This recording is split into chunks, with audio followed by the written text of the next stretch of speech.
guys, and welcome back to At Home with Elisa. Today I wanted to give you a little update on what's been happening at our property. If you've been following me for a little while, then you would know that we have had some issues with flooding here at our new property. So we've been here for about 18 months, and in that time we've flooded on multiple occasions. Some of the flooding was indoors and a lot of damage was caused to the outdoors, and we've had some landscaping work done by an local excavation man, just in an effort to try and direct water to where we want it to go and away from where we don't want it to go. And we've also built garden beds to try and stop some of the path of the water. And this week we actually had quite a significant amount of rain. So over 2 days we had about 50 mils of rain, which is a fair amount of rain. But that amount of rain is really going to help us to try and work out if the work that we've done is going to be enough under like some heavy flooding. The third round of La Nina is predicted for our area, and we obviously want to try and do all that we can do. So hopefully it works, and the results were really good. So I'll show you now. So on the high side of our property, backing up to our next door neighbours, we actually dug a rather deep gully. It wasn't deep to begin with, however we had our excavation man dig it a little bit deeper, and it's about 2 feet deep, and it has a large berm on the other side as well, and that has allowed all the water to flow. So it flows from the front of the block to sort of like the middle of the block, which leads into a creek, which leads into our dam. So that's a perfect direction for it to flow, and that has been fantastic. Under that rain the other day, it was flowing beautifully, so it was really nice to see that that work that we had done was working really well. And now that we know that it's working well, I'm really keen to actually landscape. So that berm, that raised berm, I would really like to plant some coastal rosemary along there. I think that it will make it just look a little bit prettier. And my husband and I actually walked down to the creek, which is at the halfway point of our property.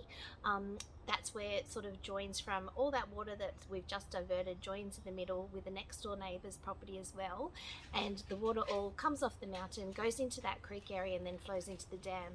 The creek was flowing really well. We had that redug, so it was a lot deeper than what it was originally, and none of the banks broke, which was fantastic. And it was all clear, it was all free flowing, it was flowing fast, but it was flowing and it wasn't breaking the banks, and that was the main thing, because we weren't able to actually mow the lawn. It's a lot further down our block, but we weren't able to mow the lawn when the banks break because it just gets so saturated, the ground's so saturated as it is. And the pipe that we put in so that we could actually access the other part of our property, that worked really well as well. So we were happy with the flow of the water, and it continued down to go into the dam and was flowing really nicely. So that was about 50 mils of rain over 2 days, and we do continue to get runoff after that as well from the nearby mountain, and just the ground being so wet as it is, and it really works. So we were so happy.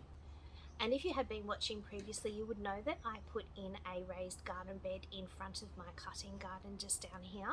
So the plan with that is that if it actually hits that raised garden bed, we dug a little trench so the water can escape, but it won't go washing through where the garden bed wasn't before and rushing and washing all of the gardens that are in my actual garden area away. So that raised garden bed was really good at actually stopping a lot of the water from damaging in the garden. So that was quite a bit of water that we had pooled there, and it was fantastic because I didn't have damage to the gardens on the inside. So really happy with that. I definitely will need to get a soil delivery and put some more weight in that raised garden bed, because I've only got some mulch in there at the moment, and the extra weight and obviously plants as well will help obviously have more volume in front of it so it won't wash it away. So all in all, we were really happy. It was crazy. We were out there in the rain, walking around, checking everything out and making sure everything was okay, but it was so good. We were so happy with the results considering the history we've had here. So very happy with that. So that's my little update on the flooding here. Really happy with where we're at the moment, and hopefully things only continue to get better. We still will have to do some work to the chicken coop. We're aware of that. It's just waiting on materials, but we'll get there.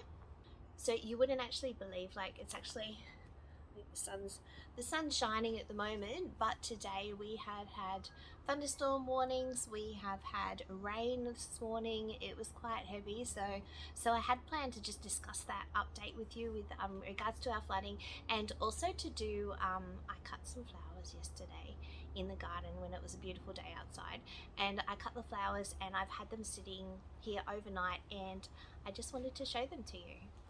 Okay, so I wanted to show you the flowers that I managed to pick in the garden yesterday. They're beautiful.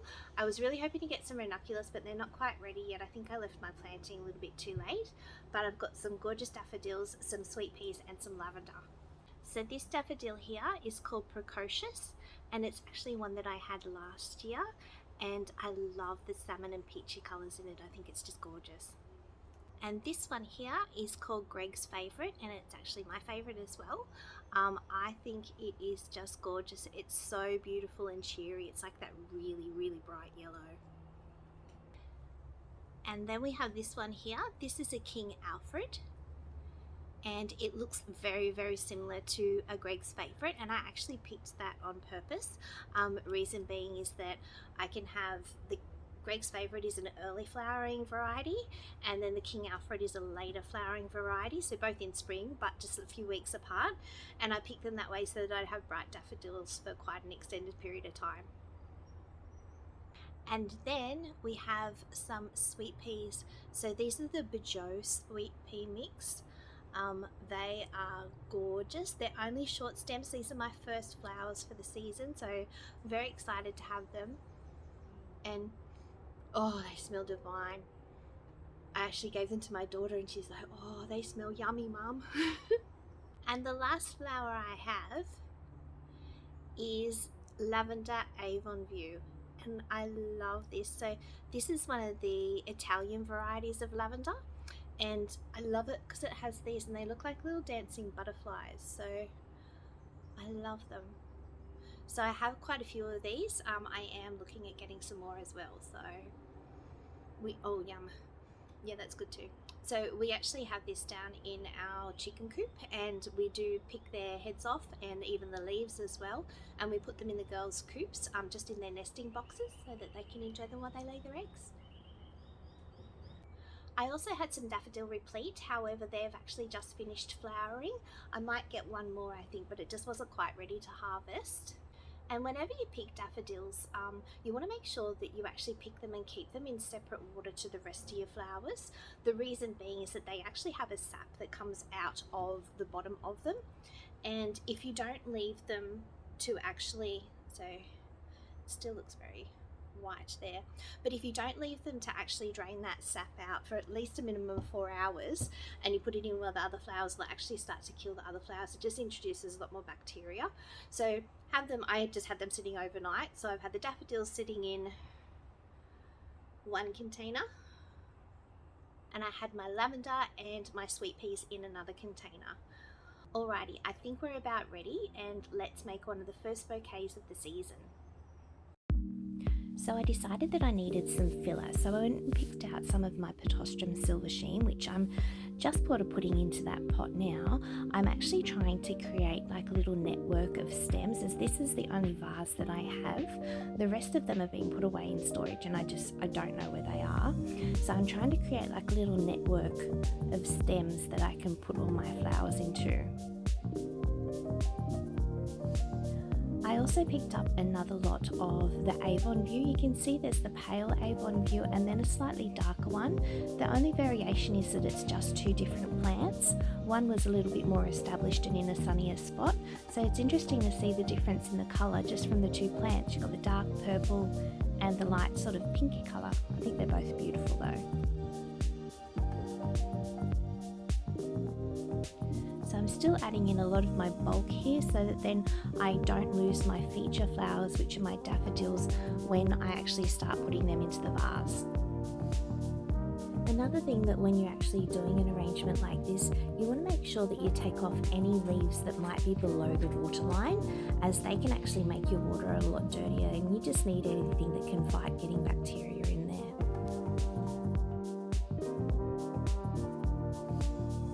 So now I'm adding in my feature flowers, which are my sweet peas. I put them in even though they've got little stems, they have a beautiful scent which will make it smell gorgeous.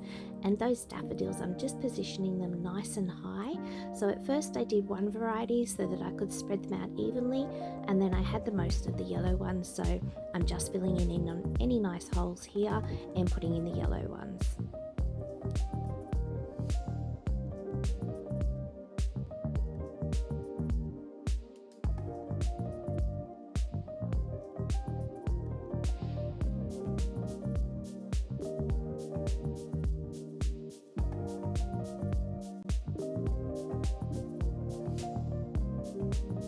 And here we have the finished results. I think that is just gorgeous. Look at those daffodils. And it smells divine. So that lavender and the sweet peas unfortunately were so tiny. They don't have very long stems at the moment, so that'll come as there's another one. That will come as they keep flowering, they'll get longer stems. But I'm so happy with that. I love how this one here has got the touches of yellow which are echoed in these. So pretty. I'm definitely no professional florist. I just like to get in and have a go, and I think it's all about enjoying yourself. You don't have to be a professional, you just have to get in and enjoy yourself. So I'm really happy with that. I wish I had visitors coming this weekend because I would have them sitting on the deck here. I just like to put them on our dining table outside here on the deck, and that way I can enjoy them, and they're still outside for night time, so it's nice and cool for them, rather than at the moment we've still got the heater on inside because it has been quite cool, and I don't want them inside with the heater and the air conditioner. So they live on the deck, but very, very happy with them. I definitely think that this year I slightly overcommitted with the pure number of bulbs that I planted in my garden.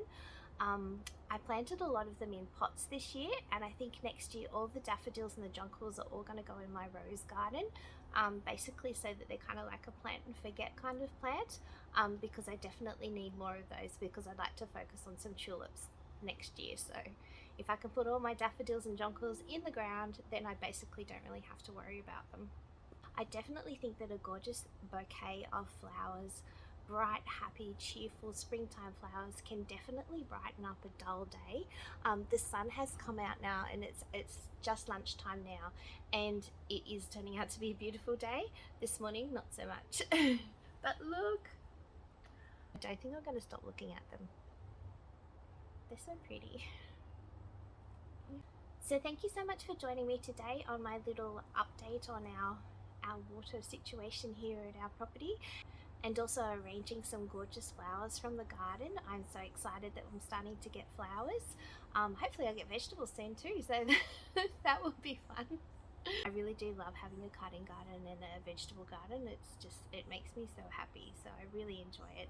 But thank you so much for watching today. If you haven't done so already, please consider subscribing, and otherwise I hope you have a lovely day.